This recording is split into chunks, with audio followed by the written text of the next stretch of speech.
Hello friends, कैसे हैं आप सब। हम बात कर रहे हैं टाइप्स ऑफ ऑपरेटिंग सिस्टम के बारे में, जिसमें 7 टाइप्स ऑफ ऑपरेटिंग सिस्टम होते हैं। जिसमें हमने batch processing operating system, multitasking operating system, real time operating system and distributed operating system के बारे में हम बात कर चुके हैं। जिसमें हमने इसके फीचर्स, एडवांटेजेस, फंक्शंस, इन सारी चीज़ों के बारे में हमने बात की है। तो इस वीडियो में आज हम बात करेंगे नेटवर्क ऑपरेटिंग सिस्टम के बारे में, जिसमें हम देखेंगे कि इसके फंक्शंस क्या है, इसके फीचर्स, इसके एडवांटेजेस एंड डिसएडवांटेजेस, इन सारी चीज़ों के बारे में हम बात करेंगे। तो चलिए और जानते हैं कि नेटवर्क ऑपरेटिंग सिस्टम क्या होता है। नेटवर्क ऑपरेटिंग सिस्टम में विभिन्न कंप्यूटरों और उपकरणों को लोकल एरिया नेटवर्क के उपयोग से आपस में जोड़कर संचार व्यवस्था को स्थापित करने में मदद करता है। और नेटवर्क ऑपरेटिंग सिस्टम को इस प्रकार से डिजाइन किया गया है कि ये विभिन्न प्रकार के नेटवर्किंग उपकरण जैसे कि computer, server, printer, scanner, router, switch आदि इन सारी चीज़ों के बीच जानकारियों का आदान प्रदान करने में सहायता करता है। कहने का ये मतलब है कि नेटवर्क ऑपरेटिंग सिस्टम, जिसका शॉर्ट फॉर्म होता है NOS, N for network and operating system होता है।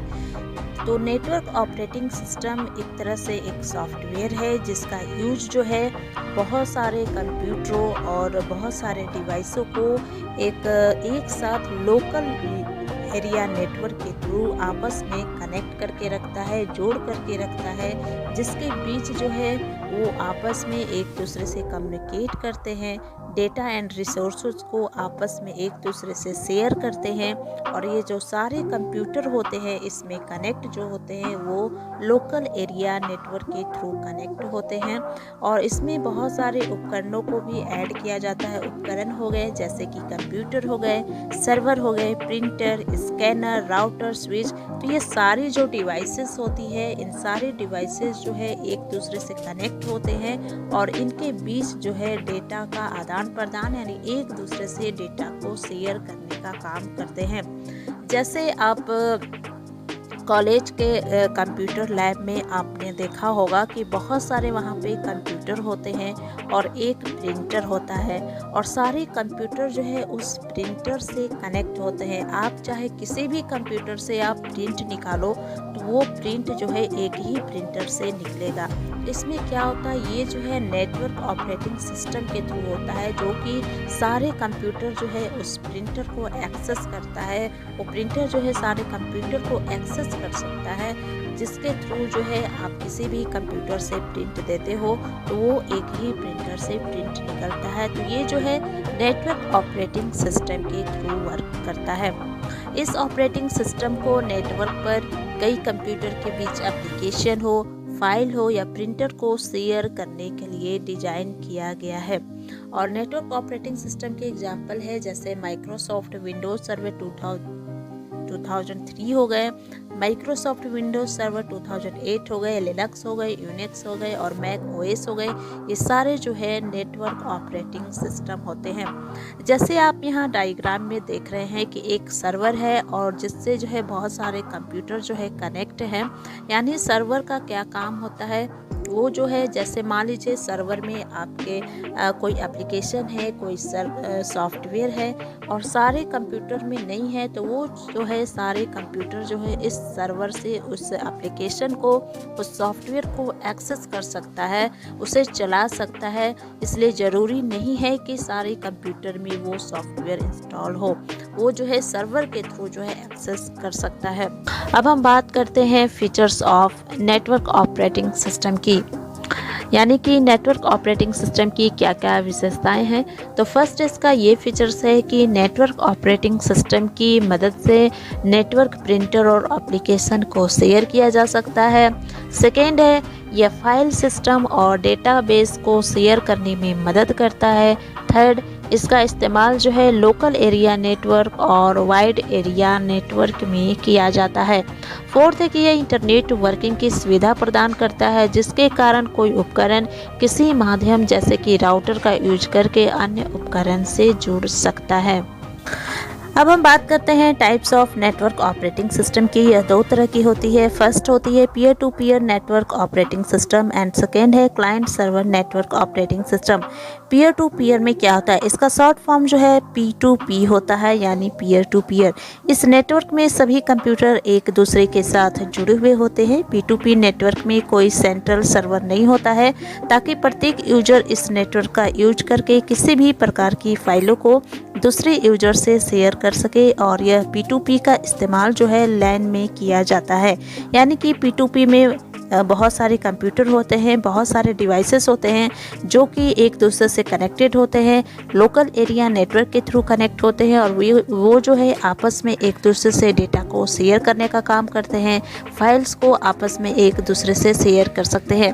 जैसे यहाँ डायग्राम में दिखाया गया है कि इसमें कोई भी सेंट्रल सर्वर नहीं है और सारे कंप्यूटर जो है एक दूसरे से आपस में कनेक्टेड है, जो कि एक दूसरे से कम्युनिकेट करते हैं, डेटा एंड रिसोर्सेज को या फिर फाइल हो, एप्लीकेशन हो, इन सारी चीज़ों को आपस में एक दूसरे से शेयर करने का काम करते हैं। सेकेंड है हमारा client server network operating system. Client server computer network का एक मॉडल होता है जिसमें क्लाइंट सर्वर के द्वारा प्रोवाइड की गई सर्विसेज के लिए रिक्वेस्ट करता है और सर्वर इस रिक्वेस्ट को एक्सेप्ट करके क्लाइंट को सर्विस प्रोवाइड कराता है। यानी कि इसमें जो है बहुत सारे कंप्यूटर जो है एक सर्वर के थ्रू कनेक्टेड होते हैं और इसमें क्लाइंट जो है सर्वर के द्वारा प्रोवाइड की गई सर्विसेज के लिए रिक्वेस्ट करता है। जैसे इसमें जो है सर्वर के पास बहुत सारे सर्विसेज है, जैसे वो आपको कोई एप्लीकेशन की ज़रूरत हो, सॉफ्टवेयर हो, फाइल हो, डेटाबेस हो, प्रिंटर हो, स्कैनर हो, इन सारी चीज़ों की आपको ज़रूरत है। तो आप क्या करते हैं, यानी आप क्लाइंट है तो आप क्या करते हैं, क्लाइंट जो है वो सर्वर को एक रिक्वेस्ट भेजता है इन सर्विसेज को लेने के लिए और उस रिक्वेस्ट को सर्वर एक्सेप्ट करता है और फिर क्लाइंट को वो सर्विस प्रोवाइड कराता है। इसमें क्लाइंट सर्वर ऑपरेटिंग सिस्टम में क्लाइंट को फ्रंट एंड कहते हैं एंड सर्वर को बैक एंड कहा जाता है। क्लाइंट सर्वर में क्या होता है कि एप्लीकेशन सॉफ्टवेयर हो, प्रिंटर हो या फिर स्कैनर हो, इन सारी चीज़ों को शेयर कर सकते हैं सारे सिस्टम। और सर्वर जो है विभिन्न प्रकार की फाइल्स हो, डेटाबेस आदि को view, download, upload, update, share या फिर डिलीट करने की, ये सारी चीज़ों की जो है परमिशन जो है वो प्रोवाइड करता है क्लाइंट को। जैसे आप यहाँ डायग्राम में देख रहे हैं कि एक सर्वर है और इस सर्वर के माध्यम से बहुत सारे कंप्यूटर, बहुत सारे क्लाइंट जो है कनेक्टेड हैं, जो कि आपस में एक दूसरे को डेटा को शेयर करते हैं सर्वर के माध्यम से। और इस सर्वर के माध्यम से ही ये सारे कंप्यूटर जो है कोई भी फाइल हो, एप्लीकेशन हो, डेटाबेस हो, सारी चीज़ों को वो एक्सेस कर सकते हैं। ये तो हो गई types of network operating system के बारे में। अब हम जान लेते हैं कि इसके फ़ायदे और नुकसान क्या है। इसका फर्स्ट फ़ायदा ये है कि इसमें सर्वर अधिक स्टेबल होता है। सेकेंड, यह नेटवर्क को अच्छी सुरक्षा प्रदान करता है। थर्ड है कि इसमें विभिन्न स्थानों से सर्वर को एक्सेस किया जा सकता है। आप कहीं पे भी हो, आप वहाँ से सर्वर को एक्सेस कर सकते हैं। एंड फोर्थ है, नेटवर्क ऑपरेटिंग सिस्टम के द्वारा नेटवर्क को मैनेज करना आसान होता है। इसके नुकसान क्या है? पहला नुकसान ये है कि यह कार्य करने के लिए सेंट्रल लोकेशन पर डिपेंड होता है।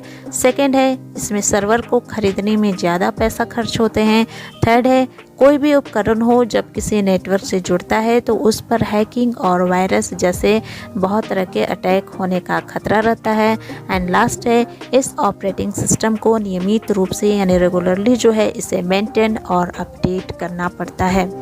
तो दोस्तों, अभी हमने नेटवर्क ऑपरेटिंग सिस्टम के बारे में इम्पॉर्टेंट जानकारियाँ दी। आपको यह जानकारी कैसी लगी, अपनी राय कमेंट बॉक्स में ज़रूर लिखें। साथ ही साथ इस वीडियो को लाइक करें, दोस्तों के साथ शेयर करें और चैनल को सब्सक्राइब जरूर करें।